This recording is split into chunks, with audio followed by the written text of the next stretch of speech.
Example number 12 की बात कर रहे हैं। कह रहा है so that the coefficient of the middle term in the expansion of 1 + x⁴n 1 + x⁴n का जो मिडिल टर्म है, बात समझ रहे हैं ना, जो मिडिल टर्म मैं बता रहा हूँ मिडिल टर्म है, is equal to the sum of coefficient of 2 middle term in the expansion of इतना। इसका मतलब इसके 2 मिडिल टर्म आएंगे, है ना। अब देखिए मैं सॉल्यूशन 1 + x⁴, देखिए 1 + x⁴2n हो गया। हम n की कोई भी वैल्यू रखते हैं, आप देख रहे होंगे कि यह जो है हमेशा इवन इंटीग्रल है, सम है। तो जब इसका एक्सपेंशन करेंगे तो 8 हो जाएगा, ये हो जाएगा कि नहीं, बोलिए भाई। एक अधिक आता है ना, तो लिखेंगे इन द एक्सपेंशन ऑफ, यहाँ लिख दीजिए इन द, हाँ, इन the expansion of 1 + x⁴2n the number of term, the number of term is 8 हो जाएगा, 8। Hence the middle term, hence the middle term, middle term कौन सा होगा इसमें, जब 8 होता है तो इसका हो जाता है, जानते हैं क्या होता है, 8 हो गया ना, तो n+1/2, तो n की वैल्यू क्या है, 2n नहीं, n/2 + 1, n/2 + 1 होता है, हाँ, n/2 + 1। अरे भाई सम है ना, ये इवन हो गया, तो n/2 + 1 आधे से एक अधिक होगा कि नहीं, यानी ये क्या होता है 2n/2 + 1, यानी क्या हो जाएगा ये n + 1th टर्म, ये क्या होगा, इसका मिडिल टर्म होगा। अब n + 1th टर्म आप निकाल लीजिए, तो n + 1th टर्म कैसे निकलेगा, tr + 1 से, और क्या लिखिए यहाँ, देखिए tn + 1th बराबर, यहाँ r की वैल्यू क्या है, n, अरे भाई r + 1 वाला फार्मूला है ना, जनरल फार्मूला, तो n की वैल्यू क्या है 2n, देखिए 2nCn होगा कि नहीं, अरे भाई 2nCn होगा, इंटू x⁴, तो x की वैल्यू तो 1 है, और यहाँ पर क्या मिलेगा इंटू x⁴n, है ना। तो इसका कोफिशिएंट क्या हो जाएगा 2nCn, यहाँ लिख दीजिए, कोफिशिएंट इक्वल टू हो जाएगा 2nCn। इतनी बात तो क्लियर हो गई। अब दूसरे वाले पे चलते हैं, देखिए इन the expansion of, in the expansion of 1 + x⁴2n - 1, ठीक है ना, the number of term, the number of term is, ये क्या होगा, ये तो विषम होगा ना, 8 होगा, तो number of term is even, even हो जाएगा। तब मिडिल टर्म क्या हो जाएगा, तो जानते हैं ना जब 8 होता है तो 2 मिडिल टर्म्स आते हैं, क्या हो जाएगा भाई 2n - 1 है, हाँ, +1/2th टर्म, एंड कौन सा होगा 2n, सम हो गया ना, तो 2n/2 होगा ना, 2n/2,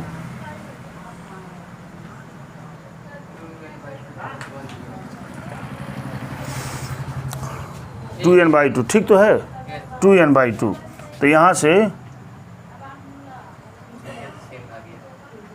नहीं भाई, 2n+1 हाँ 2n/2 + 1 हो जाएगा, हाँ 2n/2 + 1, अब सही है, 1th टर्म हो गया।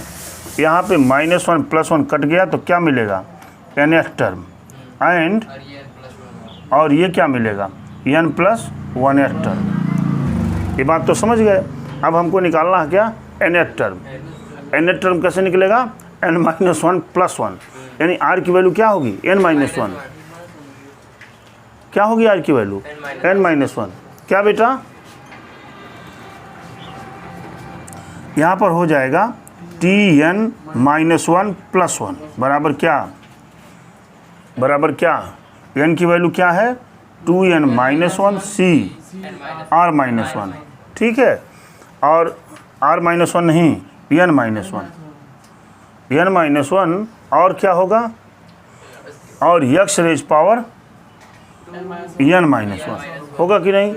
तो यहाँ पर इसका कोफिशिएंट क्या हो जाएगा भाई, 2n माइनस 1 c यहाँ पर इसका कोफिशिएंट हो जाएगा 2n minus one C N, minus 1 n minus 1। हाँ n माइनस वन, ये तो ये हो गया।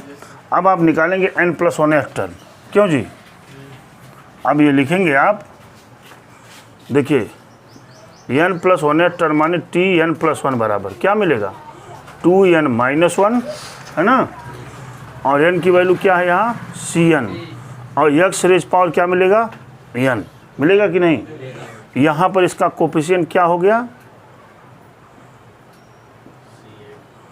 कोफिशिएंट हो गया 2n माइनस वन Cn, हो गया कि नहीं। अब अकॉर्डिंग टू क्वेश्चंस पर आइए, according two questions, according two questions क्या कह रहा है, देखिए इसका मिडिल टर्म कितना है 2n, देखिए 2n Cn बराबर इसके मिडिल टर्म के सम के इक्वल है, यही तो बोल रहे हैं ना। तो इसका मिडिल टर्म क्या है 2n माइनस वन सी n minus one plus 2n minus one Cn, और ये देखिए 2n Cn बराबर ये 2n Cn, ये बराबर हो गया, देख रहे हैं। अब आप कहेंगे सर ये बराबर कैसे हो गया, अरे भाई आप जानते हैं ये एक फार्मूला, मैंने एक फार्मूला लिखा था आपसे, NCr plus NCr minus one बराबर n प्लस वन Cr होता था कि नहीं। उसी से देखिए यहाँ देखिए NCn है ना, अरे भाई n की वैल्यू 2n माइनस वन है, यहाँ से लिखिए ऐसे लिखा हुआ है 2n माइनस वन Cn, है ना, अब plus 2n minus one Cn minus one, है कि नहीं है। देखिए यहाँ तो ये क्या हो जाएगा, इसमें एक ऐड हो जाएगा n प्लस वन, देखिए n प्लस वन, तो क्या हो जाएगा 2n और यहाँ से Cn, बराबर है कि नहीं बराबर है। इसलिए ये चीज़ें आपकी प्रूव हो चुकी हैं, ये क्या हो गया प्रूव। क्वेश्चन था थोड़ा टिपिकल था। क्वेश्चन नंबर एग्जाम्पल 13 की बात है, find the coefficient of a power यार a पावर 4, a पावर 4 के कोफिशिएंट को निकालना है, ठीक है। अच्छा, इन द प्रोडक्ट ऑफ इतना और इतना यूजिंग बाइनोमियल थ्योरम, ठीक, कोई बात नहीं। देखिए हम एक साथ लेकर चल रहे हैं, सॉल्यूशन एक साथ लेकर चल रहे हैं। देखो 1 प्लस 2a पावर 4 है ना, इनटू इधर क्या है 2 माइनस a पर पावर 5, है कि नहीं। हमने जो है इसका बाइनोमियल थ्योरम किया, बाइनोमियल से तोड़ा, पावर 4 है 5 पद आएंगे, यहाँ 5 है तो 6 पद आएंगे, ये बहुत अच्छे से हम जान रहे हैं इसको। तो यहाँ पर हो जाएगा 4c0 होगा कि नहीं। अच्छा इनटू क्या 2 कुछ नहीं 4c0, 1 पर 0 जाएगा 1 ही होगा, प्लस 4c1 इंटू 2a, क्यों जी, प्लस 4c2 4a स्क्वायर, ध्यान धराइएगा, plus 4c3 8a cube, plus 4c4 और क्या 16a रेज पावर 4, हो गया कि नहीं। 1 2 3 4 5 हो गया। इसको हमने एक ब्रैकेट में बंद कर लिया, दूसरे ब्रैकेट इसके लिए चला हमने, तो इसके लिए क्या हो जाएगा 5c4 इंटू 2 रेज पावर 5, क्यों 2 रेज पावर 5 का मतलब 2 दूना 4 दूना 8 दूना 16 दूना 32, प्लस हाँ ठीक है, प्लस 5c1, और ये हो जाएगा क्या 16 इंटू क्या माइनस a, प्लस 5c2 है ना, 5c2 और 8, क्यों 8 इंटू क्या a स्क्वायर ना, a स्क्वायर हो जाएगा, प्लस 5c3 4 इंटू क्या माइनस ए क्यूब प्लस 5c4 इंटू 2 ए रेज पावर 4 प्लस 5c5 ए पावर माइनस ए पर पावर 5। ये तो हो गया भाई। हमसे क्या पूछ रहे हैं ये कि ए पावर 4 का प्रोडक्ट क्या होगा। आप देखिए अगर हम क्या करें, हमको मल्टीप्लाई करना ही पड़ेगा।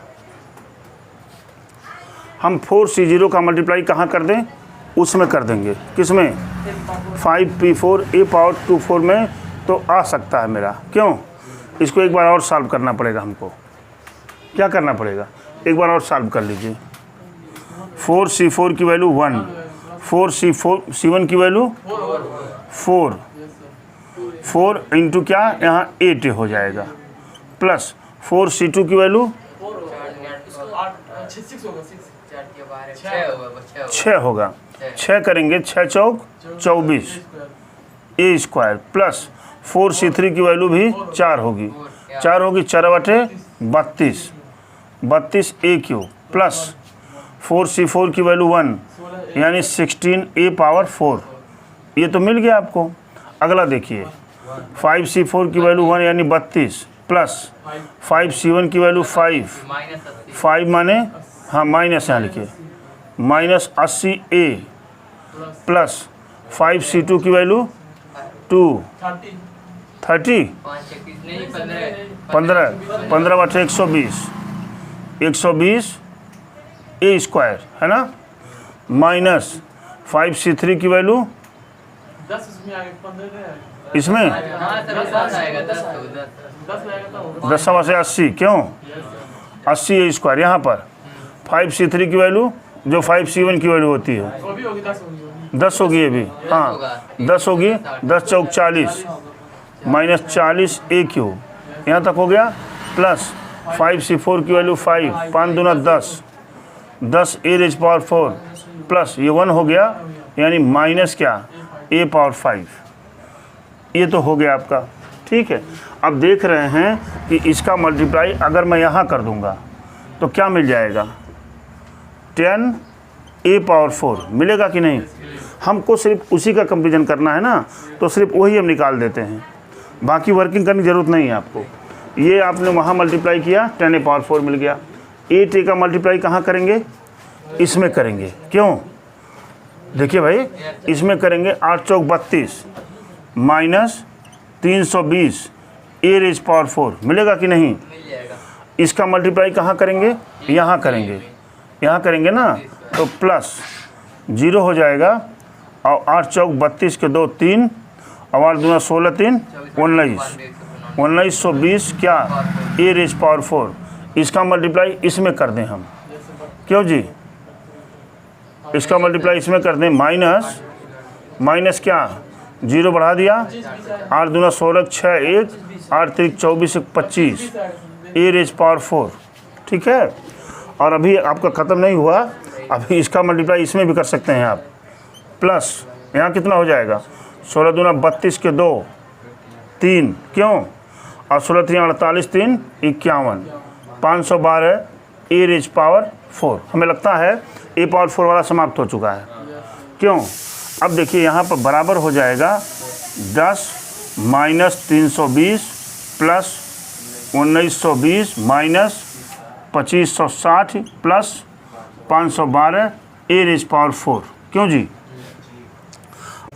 24 ये हो जाएगा आपका 24 42 माइनस 28 80 ए रेज पावर 4। क्यों जी, अब 28 80 में से 24 42 घटा दीजिए, 10 में से 2 गया 8, 7 में 4 गया 3 और 8 में 4 गया 4 माइनस 438। ये इसका कोफिशिएंट हो जाएगा। ज़रा आंसर चेक कर लीजिए।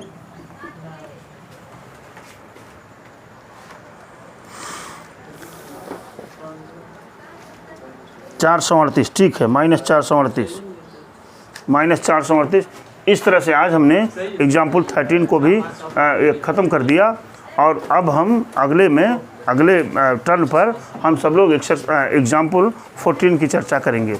आप देख पा रहे होंगे कि बिल्कुल बाइनोमियल थ्योरम में कुछ है नहीं, थोड़ा सा समझने की बात है और थोड़ा सा ऑपरेशन करेंगे तो you can solve every question. आज के लिए इतना ही। Thank you very much.